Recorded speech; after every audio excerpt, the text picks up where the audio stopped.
Hey y'all, I'm Allie Spears, and this is Ag Chicks, where we dig deep with the women who are helping to feed the world. All right, so I'm sitting down with Karoline today, and I'm excited to talk to Karoline about all of the different things that she has going on. Like many of the women that I have on Ag Chicks, she is extremely dynamic and has lots of things that she is involved with, and so I'm excited to hear all of those items that you have going on. So, Karoline, without further ado, would you mind telling us a little bit about yourself today? Yeah, thank you so much for having me on the podcast. So I'm Karoline Rose, grew up in Southwest Montana, and I came from an ag background. I would say 100% of our income growing up was derived from agriculture, but we were small fish in a big pond, right? So in Montana, there's lots of big operations, and my dad sort of was self-made and really just started from the very bottom and worked his way up into building an opportunity for us kids. And so I saw him work really hard as being self-employed, and he was actually an order buyer for most of my childhood. He still is today. And then he would dabble. He'd lease the neighbor's ranch out, run some yearlings. I mean, just all of these things. He really showed us how to be multi-passionate and how to kind of look at all those opportunities. And so I went to Montana State University, graduated with an animal science degree, and got a couple job offers that were incredible, and I just couldn't take them. I remember calling my dad crying and said that, Dad, they offered me a job. And I think my dad was a little nervous to start with. And he said, well, you're going to work, right? Right, I hope so. Yeah. I said, yes, I want to work. I just don't want to work for anyone. And he's like, well, you might not have that luxury. And I said, I'm going to do it. And so in May of 2015, I graduated from college and I started my company. And so I wanted to have an ag marketing agency with an animal science degree. So I'm 100% self-taught in marketing. I have no formal training on marketing, but I can diagnose pink eye in cattle really well. And so I started into having an ag agency, and the first year was pretty miserable. I starved. I picked a lot of rock at the feedlot on the weekends to pay the bills. And I just knew that this is where my passion lied. And the business, once it kind of got some traction, it took off. And by no means read that as easy or listen to that as easy. I'm still 8 years in, still working probably 6 days a week, 12-hour days, with a team of 8 to 10, depending on the season. So we are still in hustle mode, but it is a dream come true to have this ag agency. Our primary customer is seed stock producers. And then we work with rural businesses because I know that if small towns in the United States and in other countries, if there's not a daycare, good schooling, a place for the husband or wife to get an extra income job, then the next generation of farmers and ranchers, they don't come home. Right. Like they're not coming back to die in small towns. So I knew that these rural businesses needed some marketing support. And then we do lots of ag supported businesses, vet clinics, embryologists, things like that. So that's KRose Company, which is kind of the umbrella of everything that we have. And then we have Cattleman U, which is our educational arm of KRose Company, really focused at ag women and showing them that creativity and the way their brain thinks is the secret sauce to making it to the next generation of producers. And I feel like women need to be at the table. Women need to be very involved because we just think differently, like right or wrong. We just have a different brain. Right. And it takes that in order to have a successful operation. So we have this educational platform, which we do. We have a podcast, a video series, and the membership. And so that's designed for the ranch wife and ranch women, ranch daughters, anyone involved in an operation. And then I am in the beginning phases, well, sort of beginning, it doesn't feel that beginning to me, but of opening a retail store. So it actually opens on October 8th in Kalispell, Montana, called The Rancher's Daughter. And it is a store that we have worked with consignments from local producers to sell beef, lamb, pork, chicken, jam, honey, tea towels, tumblers. I mean, everything kind of, it's a local, not necessarily a grocery store, but it's more of a retail store with local products in it. And we've used the consignor model because I want to give that margin that the wholesaler gets back to the producer. Right. I want to really make sure that we can ensure that the next generation of ranches and farms stays in business by increasing their revenue. So that retail store opens on Saturday, October 8th. And it's been a long time coming. We've completely remodeled the business. And so we're very excited for that. But that is kind of all the things I'm doing at the current moment. Yeah, so like nothing, right? You've got a lot of free time on your hands. Yeah, well, a little bit, yeah. I want to go back kind of to where you were talking about you graduated, you had job offers, and you were like, yep, nope, I'm doing this on my own. Because I think that is something that a lot of people maybe feel when they hit that graduation point. And I mean, for me personally, I knew I wanted to work in agriculture, but I didn't know what that looked like. And I didn't really think about, like starting my own business at that point or anything like that. But I think a lot of individuals, especially in agriculture, want to be involved in agriculture, but they don't know what that looks like for them. And so for you, can you explain a little bit about like how you made that decision as far as like even like the internal battle of like, do I take this job where, you know, it's guaranteed I'm going to have a paycheck at the end of every week or month or whatever it may be. And you were like, nope, I'm doing this. So can you talk a little bit about how all that went down? Yeah, so to back up a little bit, in high school, I got really sick and I was actually life flighted my senior year in high school with a heart infection that was caused by a cavity in my mouth. Oh, And I ended up having about 30 strokes between December of my senior year to the day I graduated high school. And so I already had this fear going into college about time freedom because I had so many doctor's appointments. That was what I was saying. I wanted time freedom is I want to be able to go to the doctor when I need to go to the doctor. Or if I'm not feeling well, I want to be able to take it a little bit easy. Nowadays, I hardly have any of those days, right? I mean, I still see some specialists and stuff like that, but I very rarely, not like I was when I was first sick, but that was like my initial fear is I'm going to start a job for someone and I'm going to have a bad day and I'm going to still have to go to work. And I was like, I don't want that life. And so that's initially what kind of started me on the thought of, I want to be able to control my own schedule and do the things that I love to do. And so in my senior year, people were offering me I had some incredible job offers. I had an offer at a feed store in Montana, and they were actually going to let me take 6 months off. So only work 6 months out of the year so I could buy cattle, which is what my dad does. And I knew I loved. And I mean, who does that? Come on. Yeah, no one. It was an incredible offer and I still couldn't take it. And so my internal fear, I think, was a failure. I mean, naturally, right? We're so sometimes scared to act because of failure. But the other thing too was it was just me. And I was like, I can starve. I can eat ramen noodles. I can work at the pizza joint on the weekends if I need a little bit of extra cash. But the thing that was really challenging in the first year is I thought I was working hard, but I really wasn't. Looking back, I mean, my business, if I knew what I knew today back then, my business would have exploded in that first year, but I didn't. And it was a lot of trial and error. It was a lot of, let's see if this works. Let's make cold calls, things like that. And of course, all of that was a purpose. I mean, it set me up to who I am today. But the thing that I think people have to remember about being self-employed is there is zero security. Yes. There are still months when I'm paying 9 team members that I don't take a paycheck and I'm 8 years in. Yeah. There are still months where I have to make cold calls to make sure that we can pay our bills. Like there are still things today that are the exact same from year one, because as the leader, you eat last. As the leader, you stop working last. And we envision CEOs in a corporate world. It's not like that. No. A lot of times a customer calls at 7 p.m. Guess who's answering that email? Guess who's getting on the design program and flipping those lots? Me. And it's great. I love it. Like, I'm not complaining, but I think it's really, really easy to say, well, I can just work from my computer. Yep. You can, but it takes a lot of hard work, and making that thought process to where I'm not going to have a boss. The thing that was lost in that is accountability.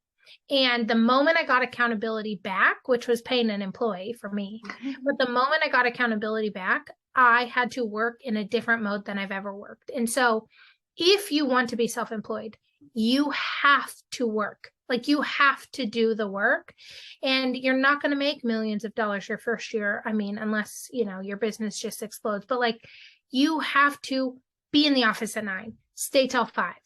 The freedom and the flexibility comes with the ability to work on Sundays. And we see people say, well, I want time freedom to go to my kids' basketball games. That's great. Those are not first-year entrepreneurs most of the time. Right.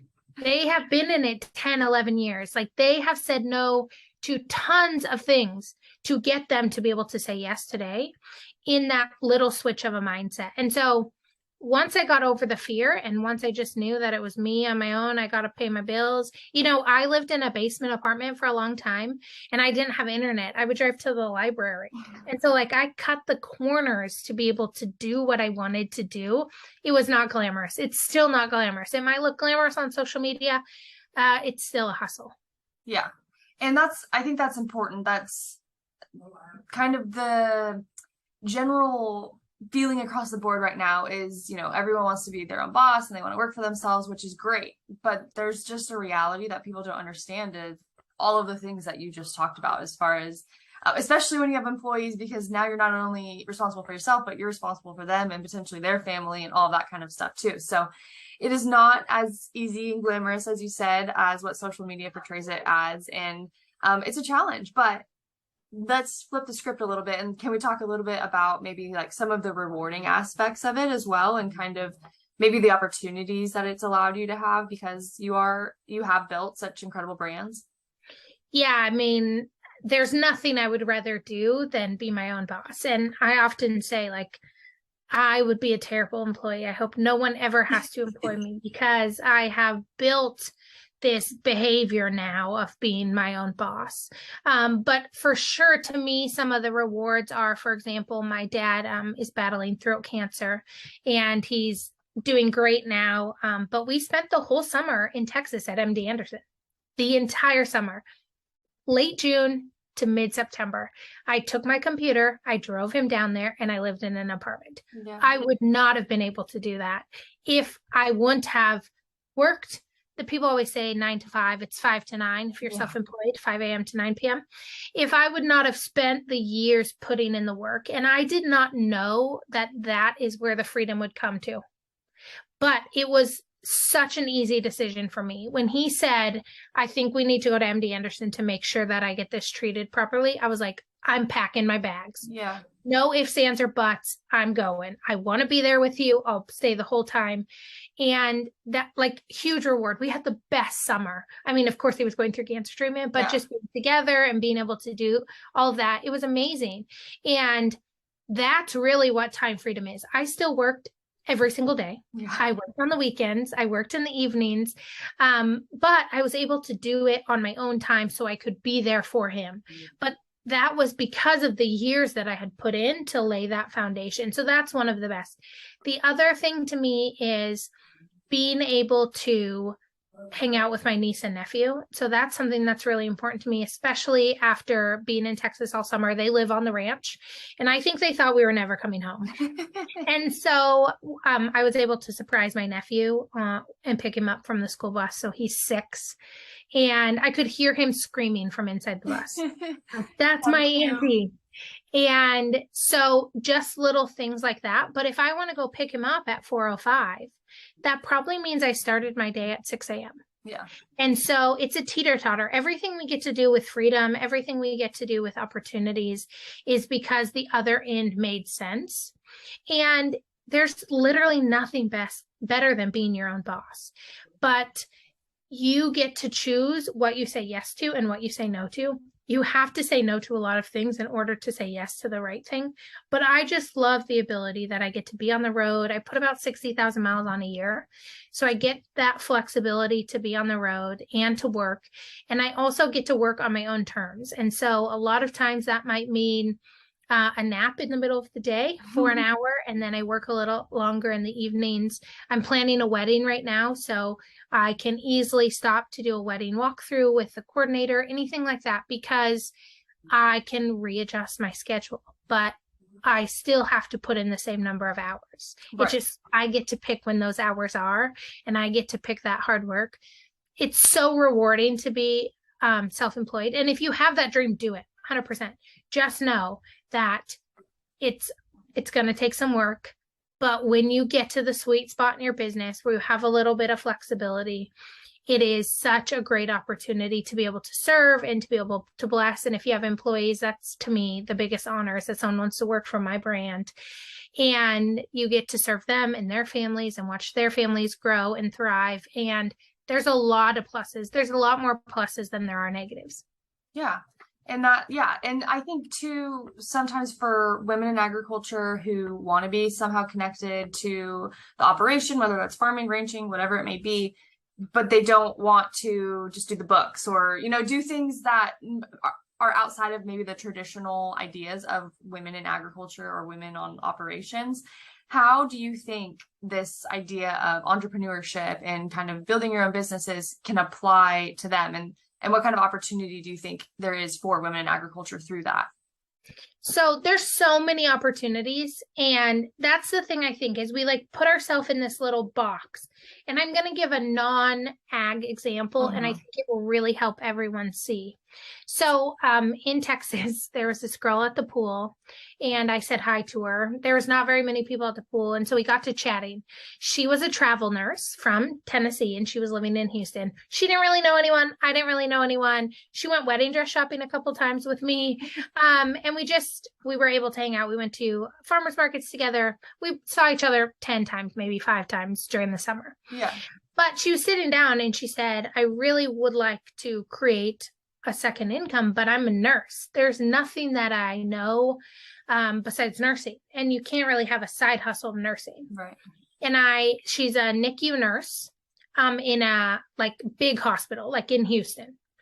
And I said, oh, you have so many opportunities. And she said, what do you mean? And I said, you could create a guide for having a baby in the NICU. People would download that on Etsy left and right.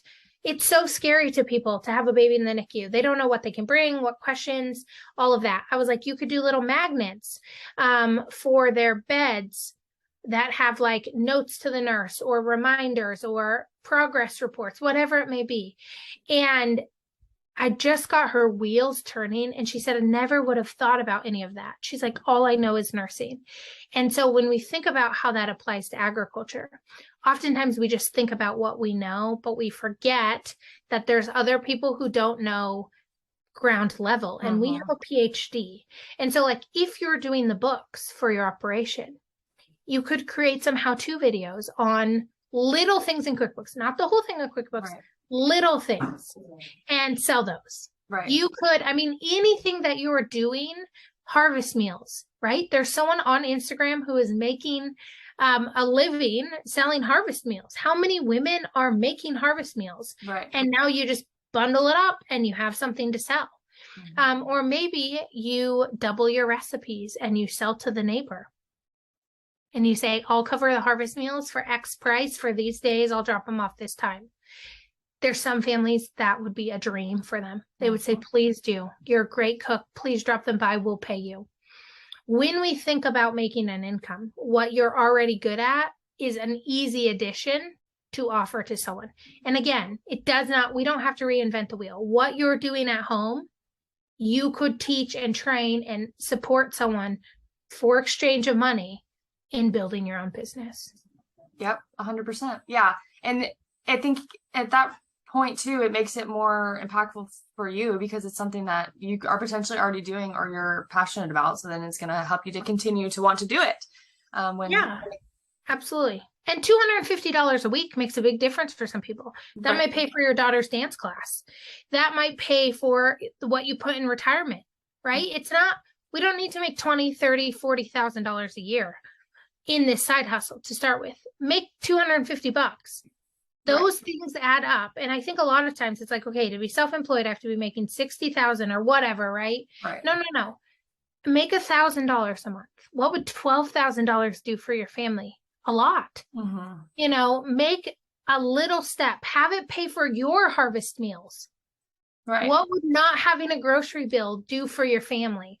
And so it doesn't have to, you don't have to go from no business to a full income health insurance type business. Just make a little money. Just pay for your daughter's dance lessons. Just pay for your son's T-ball sign up. Just little things. That's a win. And if that's all you ever do, you're still an entrepreneur. Like if you just make $200 a week, you're still doing it. Yep. 100%. Yep. That's it right there. And little bit of a side story, but I took an entrepreneur class this summer, for grad school, and my professor asked a question and I raised my hand, and I was the only person that raised my hand, and he was like, "You're involved in agriculture, aren't you?" And I was like, "How did you know that?" And he was like, "Because agriculture produces the best entrepreneurs, and they just understand how to work hard, the things it takes." And so I thought that was kind of something from an outsider's perspective, something kind of unique about us in terms of just understanding how all of those things work, even if it's not building, some crazy multi-million-dollar business. But like you said, harvest meals, QuickBooks, whatever. Because if you can solve a problem that someone else is having at the end of the day, that's worth however much you want to charge for it, really. Absolutely. And I think we don't realize the activities that we do every single day that solve someone else's problems. One thing I was thinking about is, like, if you like to mechanic, but maybe you're not a mechanic, you just like to mechanic, offer your neighbors that once a month you'll come service their tractors. Right. They don't have to take them in. You'll show up right there. It's going to take a couple hours of your time. You're the expert. If they actually need mechanicking work, you can give them a list they can hand to their mechanic.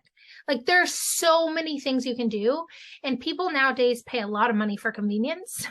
And so how can you make someone's life better and easier by solving one of their problems? You have a business. Yep.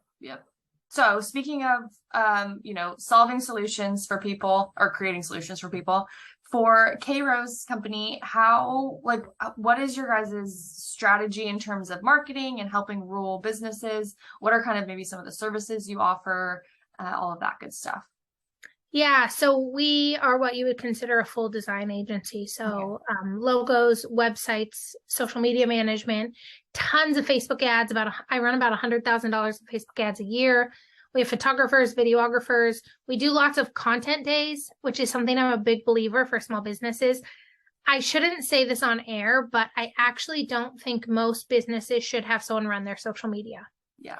Because it's really hard to get your voice down. Right. And so we do these things where it's content day. We come in for 8 hours, bring a couple team members. We do voice recordings, photography, videography, and you get a complete package.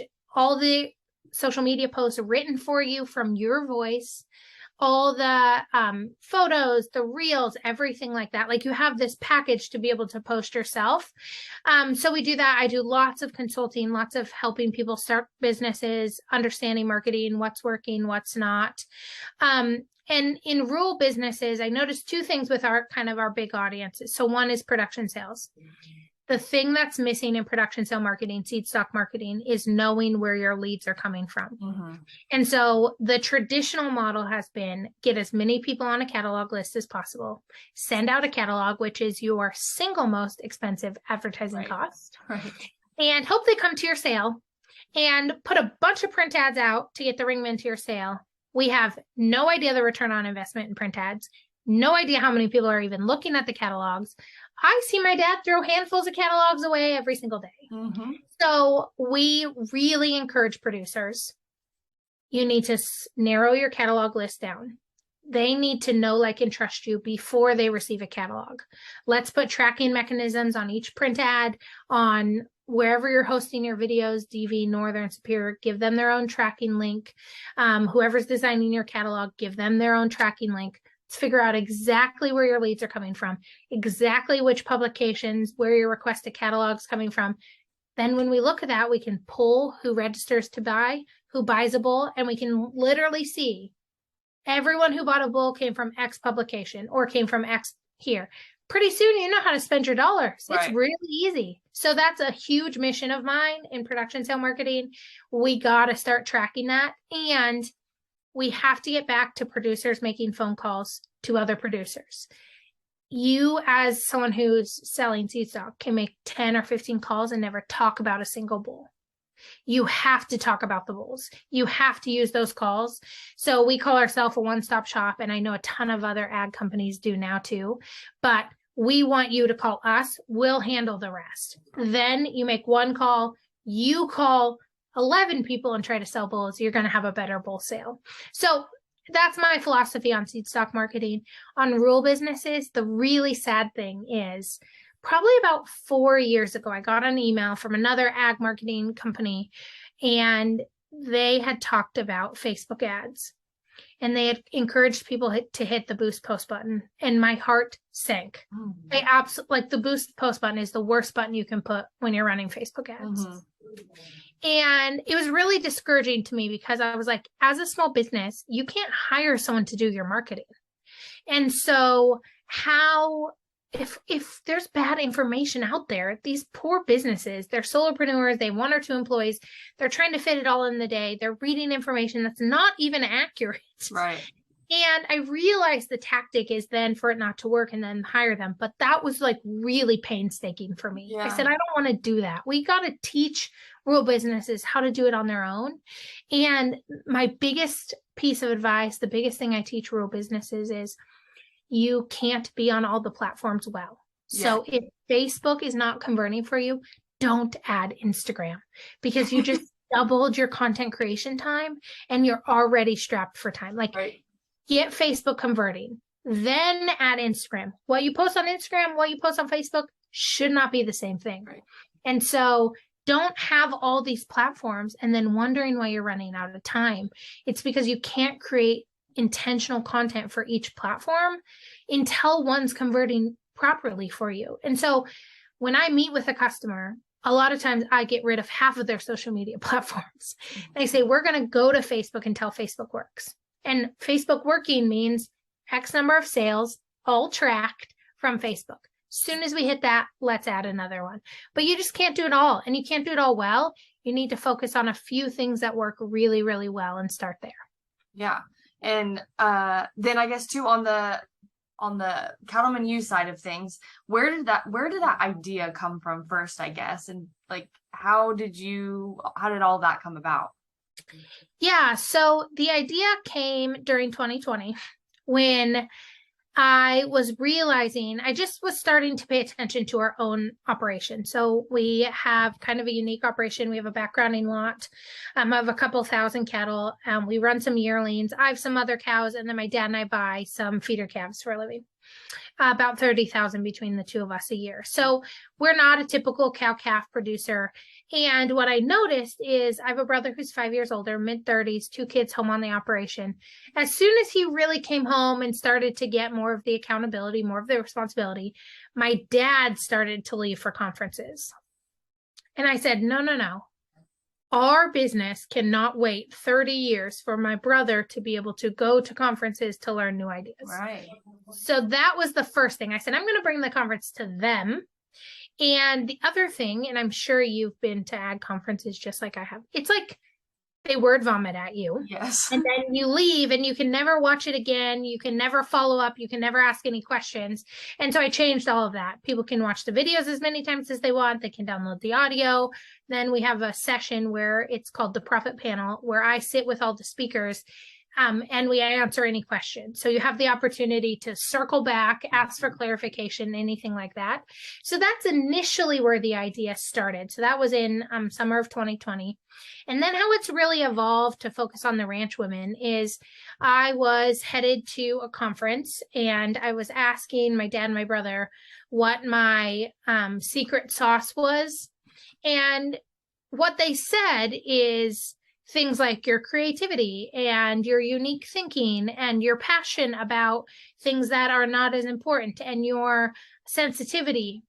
What they really meant is me being a woman. Right. And I said, what do you mean? Because growing up, my dad did not teach us that. Right. I mean, very clearly. What my brothers did, I did. I mean, and even so much so that we had a rule in our house. I'm not sure this is appropriate, but I'm going to tell you anyways. That if I gave my brothers a titty twister, they could give me one back. My dad was like, fair game, you know. all I was fair and loving war. Yeah, I was not taught the different. I mean, No, I knew I neither was I. Neither was But I. it was Yeah. this playing field. So when they started to tell me that what is my secret sauce is all of these feminine traits that I didn't even know really I possessed, because that's who I am, right? It's like in me. And I said, wow, if more women knew that their creativity could be the game changer for their operation being a moderate success to a great success, or even change the forecast of their operation to ensure their kids can farm or ranch. I said, we have to get that message to them, that the way their brain thinks is so powerful and needed in production agriculture. And so that's really where I was like, I have to tell these women their secret sauce is them. Like, it's not just cooking. It's not just the traditional woman roles. It's the things that are different. And so a really great example that we had that kind of like solidified it all for me is we run a bud box system. And I was going to shut the gate, and you can't see the cattle behind you, right? So you don't really know which way. And I said to my dad and my brother, we should put a mirror there. And my brother looked at me like I had 4 heads. And my dad said, and they are really great at vocalizing. I mean, we've done a lot of work as a family. Right. But my dad said, we never would have thought about that. Never. He's like, that word would have never came in my vocabulary. And I said, well, we'll be more efficient, because as my back's turned to the cattle, I know which way to turn. Right. I know how to go. Yeah. And it increases safety. And they just they don't think like that.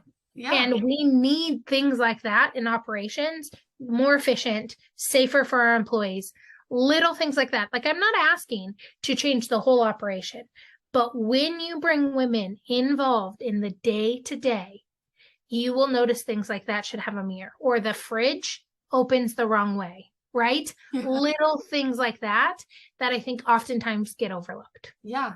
No, that's such a good point. And I think as women, we don't realize our full potential in aspects of the operation like that as well. I mean, even you just mentioned, right? You didn't think of that until someone told you these are the characteristics, and oh wait, that's because I'm a woman.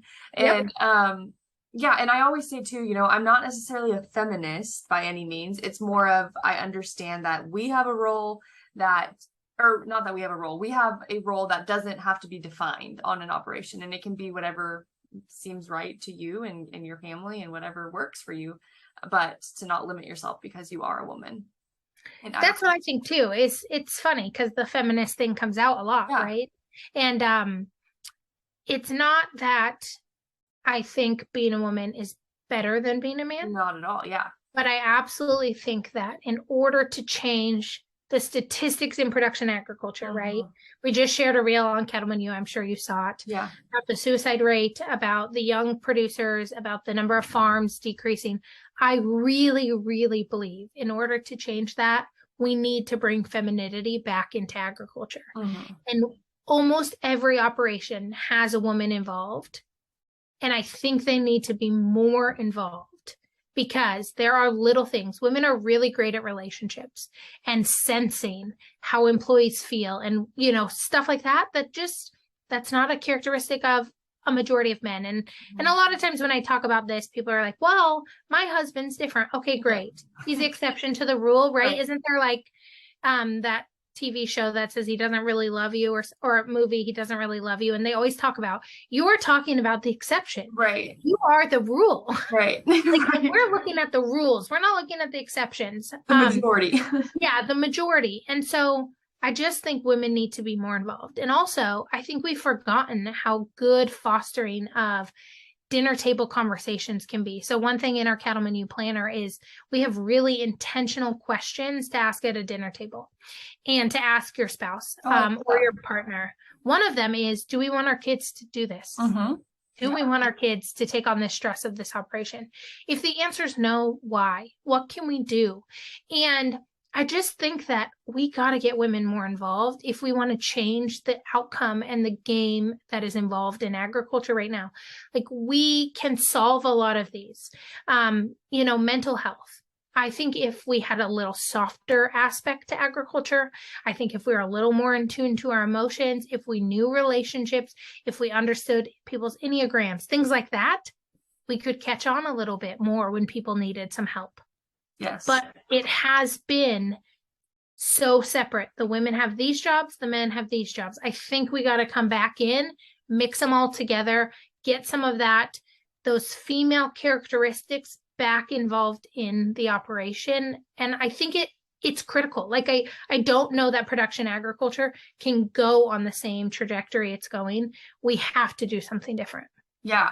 And I mean, just even from a male's perspective, my dad, sounds very similar to yours as far as no difference in work ethic or anything like that, just because you're a woman or you're male or whatever it may be. But he has a very firm kind of thought process that, we need women to continue the way agriculture is, and we need there's the women touch to make agriculture improve and continue on, because without that, who knows where we'll be in absolutely however many years.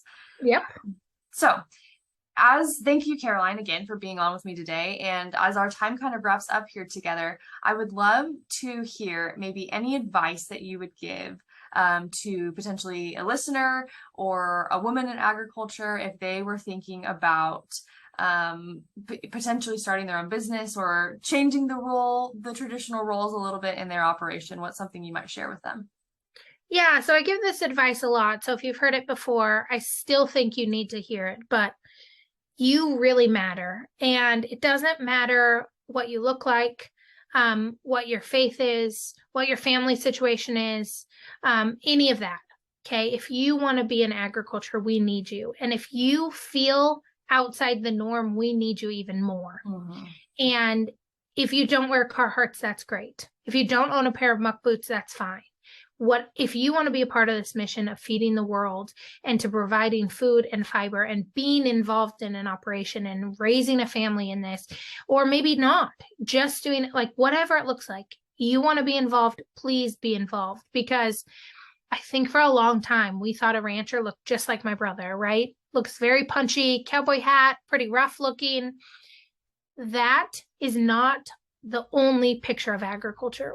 If you're in New York and you want to have a garden in your apartment, we need you. Mm-hmm. If you want to raise 5 sheep and sell them to the neighbor, we need you. Like, it doesn't matter what your idea is, what you look like, what you believe. You want to be part of this mission to feed the world. You are so important. And as people in agriculture, we need to welcome them. As someone who wants to be in agriculture, please come in. Like, you are so, so important to the success of this industry. And if you only knew what your ideas, what your creativity could do to make a difference, I think you would have already started. And so I'm just giving you permission. My advice is to know that I'm cheering you on, but also to know that this industry really needs you. Yes, I could not agree more with that. Thank you for those words of wisdom. And Karoline, where can people find you if they are wanting to follow along or get in touch? Yeah, so on social media, for Cattleman U, we have Facebook and Instagram and a website, of course, and then the Cattleman U podcast, and everything's just Cattleman U. And then for KRose Company, same thing. We have Facebook and Instagram, and a website. And then personally, I have an Instagram. It's a little funny. It's Rose_Karoline. There's a famous singer, Karoline Rose, that took everything. And then I also am on TikTok, and I'm talking all things opening a retail store, running a business, wedding planning. If you want to hear kind of the more personal sides of my life, I share a lot of that on TikTok. Awesome. Well, Karoline, thank you again for spending some time with me today in your busy schedule. Good luck with the retail opening or the retail shop opening and wedding planning and all of the other exciting things that you have going on right now. Thank you so much for having me. I thoroughly enjoyed it. Thanks for tuning in to this episode of Ag Chicks. Don't forget to follow along on social media at AgChicks on Instagram and Facebook, and that every episode has a visual version on YouTube on the Ag Chicks channel.